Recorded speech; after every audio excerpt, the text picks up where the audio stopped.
Was that Kareem Abdul-Jabbar or Kyrie Irving? I'm still trying to figure it out. Welcome into Dallas Mavericks today. Harrison, Graham, Jeffrey Cooperstein with you. I got to tell you, Coop, in a massive game, in a massive season for the Dallas Mavericks, I don't want to use the word iconic because it's a regular season game, but it's one of the most noteworthy buzzer beaters I can ever remember, just when you factor in how important it was for Dallas to win this game over a contender in the West, when you factor in the degree of difficulty, when you factor in the fact that you kind of brought Kyrie Irving here for this reason, to help be a closer for you. I mean, for this guy to go dribble, lefty sky hook over, who is that? Is that Jokic trying to contest that? I mean, that is an all-time degree of difficulty game winner, if you ask me. It was a great shot, man. He gets it off the pass from Kleber on the out of bounds and dribbles to his left. Also, he was very close to stepping out of bounds, I've seen an inch. Yeah. But he didn't. He gets the floater off in the lane from the left hand. An absolutely fantastic shot from the Mavericks and a much-needed win against what I think is the NBA's best team still. The Mavericks are trying to right this ship and trying to avoid the play-in, and this is a huge step into doing so. And it shows that the Mavericks can win different ways other than a Luka step back. Yeah, and for Luka to play in this game too with clearly a tight hamstring and not be 100%, he knew the importance of this game. And we said it when Luka had the hammy thing, and we didn't know if he would play in this one or could he miss both these games with OKC and Denver. You had to find a way to split these two, regardless of who was out there. And they were able to do that, and obviously the team was fired up. That was a massive shot in the moment. And just I think they understand the significance of it because yesterday's a massive day. You win and the Suns lose. I mean, with how tight things are, 4 through 8, 5 through 10, whatever, how many amount of teams you want to group in there, every game is critical. So to gain some ground on a day where you're facing probably the top team in your conference, that's pretty noteworthy at the end of the day. Absolutely, and we'll take a look at the playoff picture here in just a second, but all of these wins that the Mavericks are accumulating right now are massive because you have less than 15 games remaining, and it seems like every other night, now the Suns lost yesterday, but every other night, teams around you are always winning. So basically you have to keep up pace, and the Mavericks did that with this game, and it was a big win, man, for so many different reasons. I can't say enough about Kyrie and about what the team did. And by the way, Kyrie doing this during Ramadan where he's fasting and is not eating or drinking water from sunup to sundown is pretty unbelievable. I don't know how you do that. That's as a professional athlete, that is pretty incredible. Show Kyrie Irving some love. Spam 11 in the comments. I mean, that was an all-timer. There's no doubt about it. Get the 11s down there below. And if you want the Mavericks to keep winning, hit the subscribe button. Show some good vibes. Sub for Mavericks Dubs. We're going to continue to cover this team day in and day out and get you ready for this playoff push. 14 games remaining, I believe, is the number. That sounds right. 39 and 29, 68 games in the books. You got 14 more. If you can win maybe 10 of those, that might get you into the play-in, get to 49 wins. We'll see how it plays out. Subscribe for more Mavericks coverage. Speaking of which, let's just take a look at where things sit right now in the NBA playoff picture in the Western Conference. Look, it's tight, 6 through 8 in particular, but, 4 and 5 aren't completely out of range. The Pelicans have played some good ball here, so they've separated just a little bit. It kind of feels like Sacramento, Phoenix, and Dallas are vying for that final spot to avoid the play-in. Now, could you catch New Orleans? It's possible, but that's kind of where things sit right now with Phoenix losing to, I believe, the Bucks yesterday.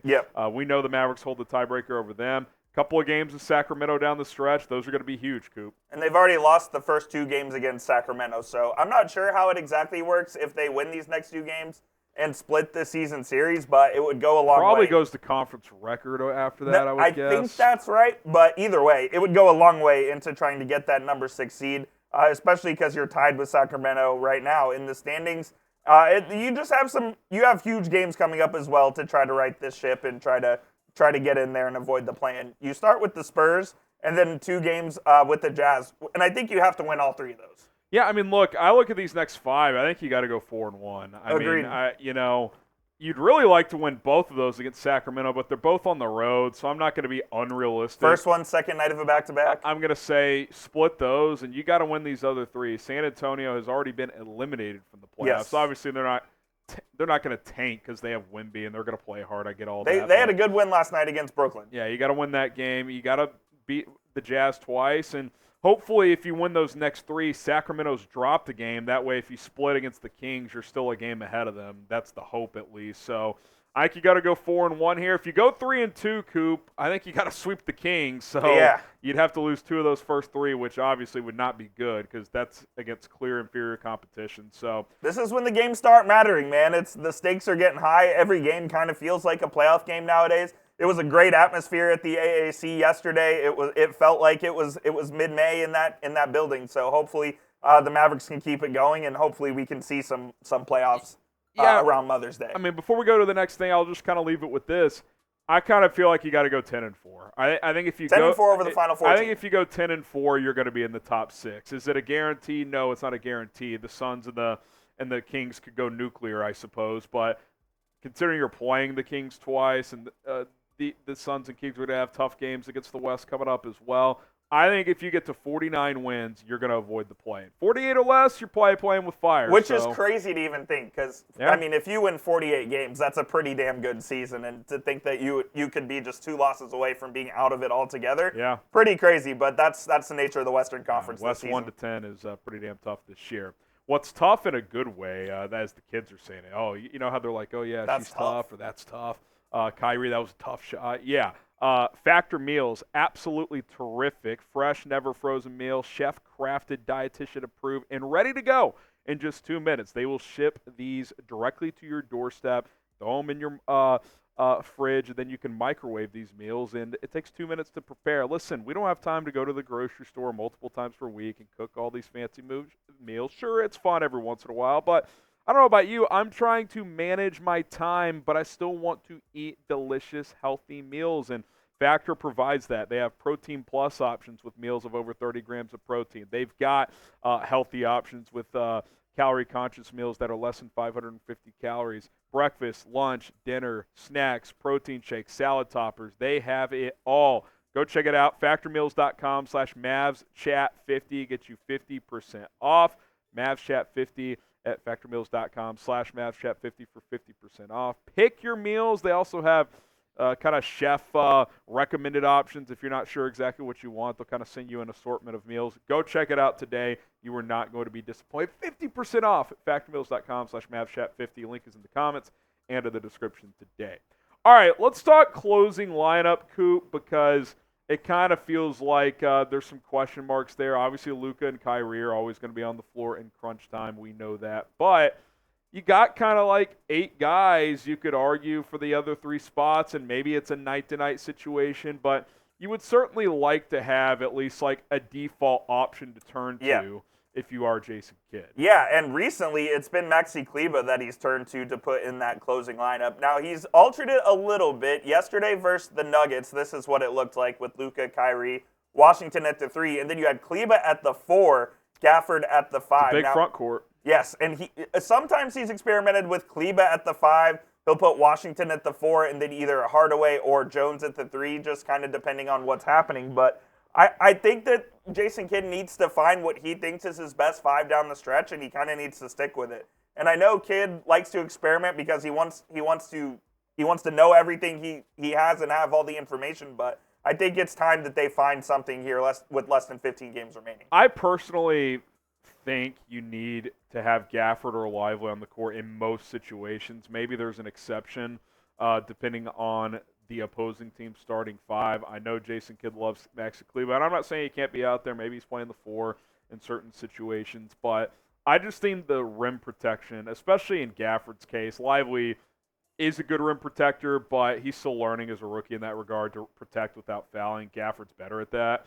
I think having one of those guys out there to protect the paint is almost vital. I agree, especially when you're playing teams like Minnesota in the playoffs who could throw out Rudy Gobert, who have size advantage on you. You have to get all the size you can. And I understand that Jason Kidd likes Maxi Kleber's switching ability because in a pinch he can guard threes or he really can't guard twos, but Kidd thinks he gives them the best chance to out of those bigs. So I understand why he likes Maxi in there. But my point is this. If Maxi's not making his three-pointers, I don't think he offers you much more than a guy like Lively or Gafford does. Well, and I think, call me crazy, Lively and Gafford, they give you more offensive punch, just cleaning up the offensive glass, if nothing else, and being quality the role. Mavs killed it on the offensive glass yesterday. Yeah, and being quality role players. I'm interested with your closing lineup here with Derrick Jones. I don't hate this because Jones, maybe his ceiling as a defender isn't as high as Kleber's, but he's going to give you better chances on switches. He can kind of guard 1 through 4s if needed. And, obviously he's not a sniper from three-point range, but he can give you some quality transition play as well. I don't hate this idea either. Yeah, I like Jones's ability on the defensive end to really guard 3s and 4s, whereas Maxi is going to guard more 4s and 5s. I just think Jones gives you a little more versatility that way, and I think that he's a good enough three-point shooter to where you have to at least respect him out on the perimeter, whereas Maxi right now just can't hit the broadside of a barn. So I think Jones offers you a little more floor spacing ability on that end of the floor, in addition to, I think, is being a better overall defender than Maxi. So I would put Jones in there. It's obviously going to change from night to night, like you said, but I would like them to find a 5 and stick with it. And I kind of like how Jones and Washington are kind of interchangeable in terms of if they get stuck on switches, they can hold their own in that regard. So I don't hate this at all. And, if you feel like Jones and whoever's playing the 5 isn't like a go-to scoring option, that's true. But when you have Luka and Kyrie, you don't really need more go-to scoring options. Yeah, exactly. You just need guys that if Luka or Kyrie, whoever's handling the ball, gets doubled, they give you a decent chance to make an open shot if they catch the weak side pass, which I think Washington and Jones do give you that. We saw in the last 26 seconds of last night's game that you only need 2 guys to score the basketball. Yeah, I mean, when you have 2 of the top 6 scorers on the planet, whatever you want to say, they're going to give you good opportunities, especially in ISO situations, which both those guys can do. What do you guys think? Should Maxi Kleber close games? Type Y for yes, type in for no.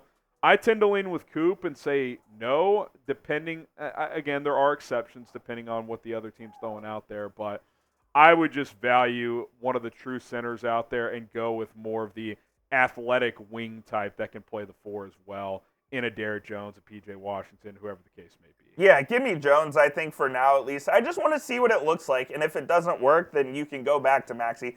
My thing is, you know what you have with Maxi, and you know what he's going to give you. I think Jones just offers a higher ceiling overall. Yeah, I'm with you on that. Be sure to subscribe to the channel. We'll continue to bring you Mavericks videos. We'll see you next time.